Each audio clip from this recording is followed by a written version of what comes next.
রমজান মুমিনের জন্য ভিন্ন কিছু, আখিরাত প্রত্যাশীর জন্য রমজান আলাদা কিছু, আলাদা কিছু। যার আখিরাত দরকার তার জন্য রমজান অনেক কিছু।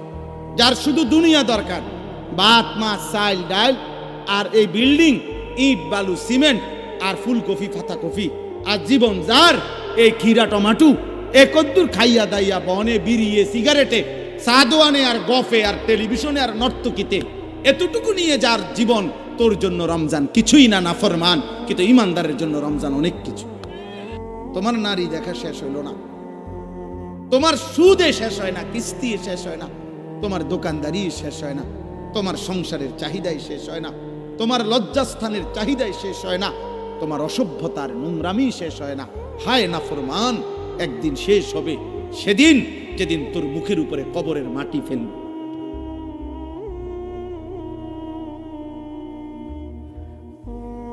দুনিয়া তোকে একদিন মাটি মারবে, মাটি।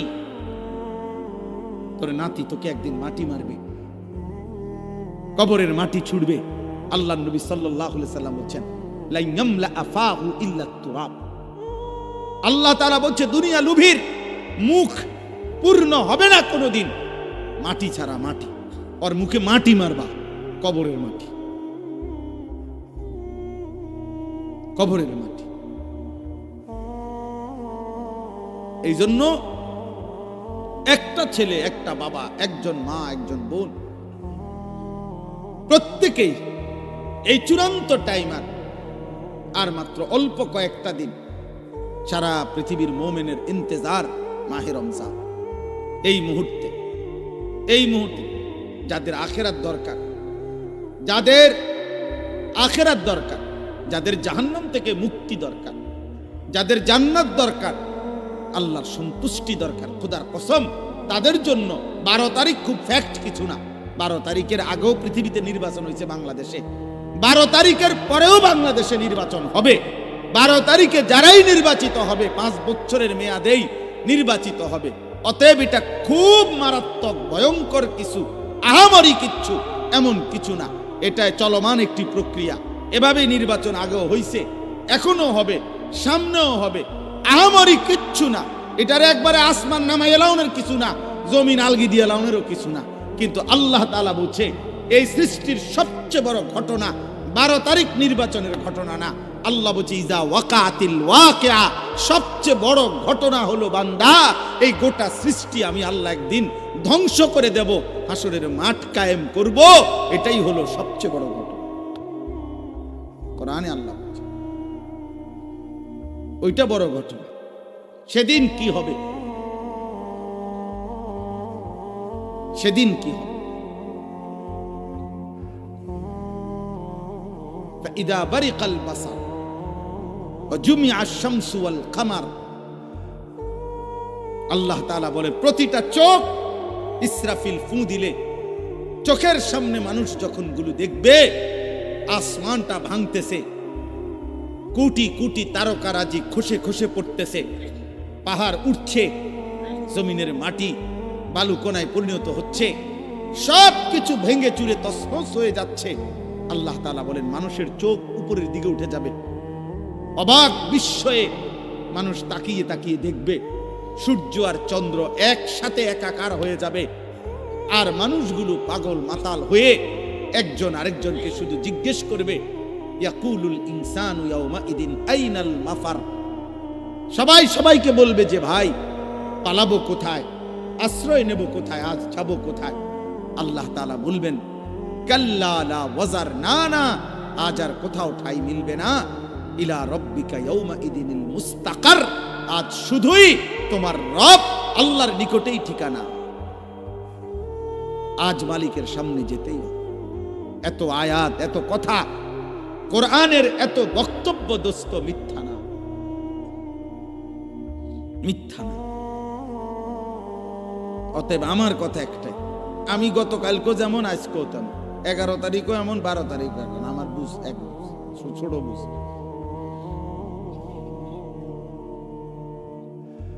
আমার কালকেও জিজ্ঞাসা করছে, তোমার বড় সাংবাদিক সাক্ষাৎকার নিছে, আপনার কি ভাবনা হচ্ছে এখন?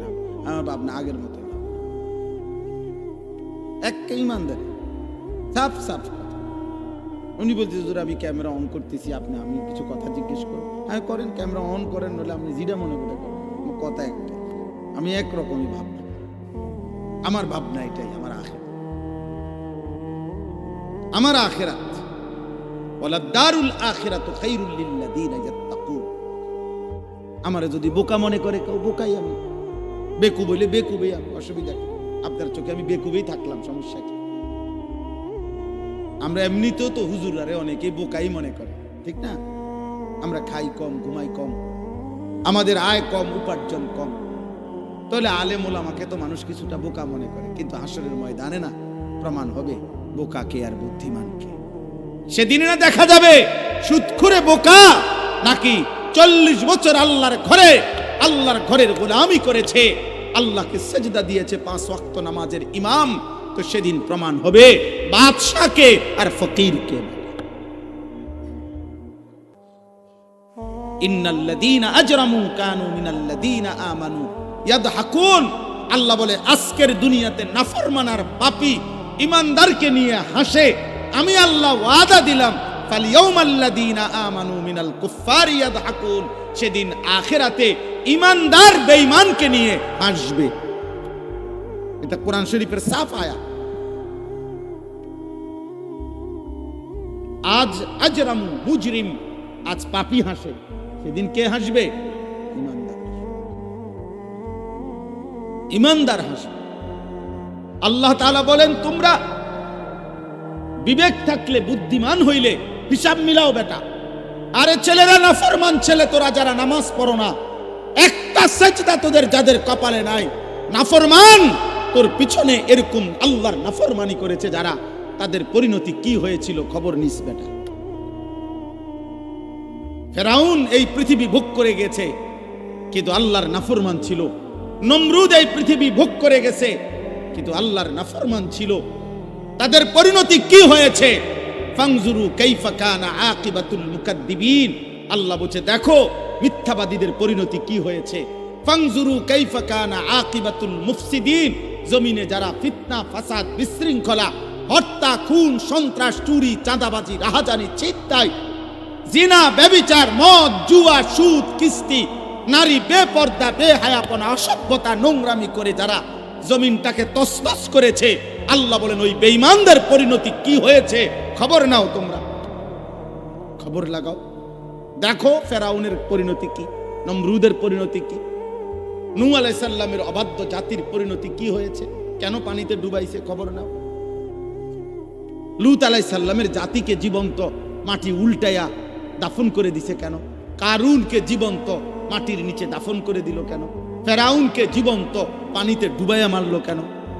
নমরুদকে জীবন্ত মশা দিয়া কামড়াইয়া শেষ করে দিল কেন? আনুগত্যের কারণে না অবাধ্যতার কারণে? বলো না ভাই। তাহলে তুমি কি করছো? সালাক মিয়া তুমি কি করতে আসো? হ্যাঁ তুমি কি করছো? ও বলতেছিল মাওলানা ইয়াহিয়া, আমি অল্প একটু শুনতেছিলাম, আপনি আপনার স্ত্রীর দিকে এতটুকু নজর রাখলেন না। হ্যাঁ আপনার বিবি আরেক বেড়ার লগে কথা কয়, আমনও আরেক মহিলার লগে কথা বলেন, আমনও টেলিভিশনে নর্তকী দেখেন, আপনার বিবিও টেলিভিশনে অন্য পুরুষ দেখে, বিবির কলিজার ভিতরেও অন্য পুরুষের কল্পনা, আপনার কলিজার ভিতরেও অন্য মহিলার কল্পনা। সুখ আসবে কোত্থেকে? আহাজ মুসলমানের সন্তান, যদি তোমরা বুঝতা যে তোমাদের মালিক তোমাদের প্রতি কি পরিমাণ খেয়াল করছে, রাসূলুল্লাহ সাল্লাল্লাহু আলাইহি সাল্লাম আমাদের প্রতি কি পরিমাণ খেয়াল করছে। দুর্ভাগ্য হলো আমরা যারা আমাদেরকে 24 ঘন্টা ধ্বংস করে দেওয়ার জন্য লিপ্ত, সেই ইহুদি, সেই খ্রিস্টান, সেই নাস্তিক, সেই মুরতাদ, সেই বেঈমান, তোমরা যুবক তাকাইয়েই আছো তাদের দিকে। চুল তোমার বেঈমানের মতো যে তোমারে গুলি করতে চায়, চেহারা সুরত তোমার বেঈমানের মতো যে বেঈমান তোমাকে গলা টিপে মেরে ফেলতে চায়, মেরে ফেলতে চায়। বলেন পৃথিবীর একটা বেঈমান, ইউরোপের একটা দেশ, কোন দেশ কিংবা দেশের কোন প্রেসিডেন্ট কিংবা কোন দেশের কোন মানবতাবাদী কোন ব্যক্তি আজ পর্যন্ত বলেছে কিনা যে মুসলমানকে আমি কলিজা দিয়া ভালোবাসি? হ্যাঁ, তাহলে যে আমারে ঘৃণা করে, যে আমারে ধ্বংস করতে চায়, যে আমারে 24 ঘন্টা আমার জাতি, আমার গোষ্ঠী, আমার সম্প্রদায়, আমার কওমকে যে ধ্বংস করে দিতে চায়, সে আমার প্রিয় হবে কেন? আল্লাহ আমাদেরকে বুঝ দান করেন। অতএব আজকে আমার এতটুকুই কথা শেষ।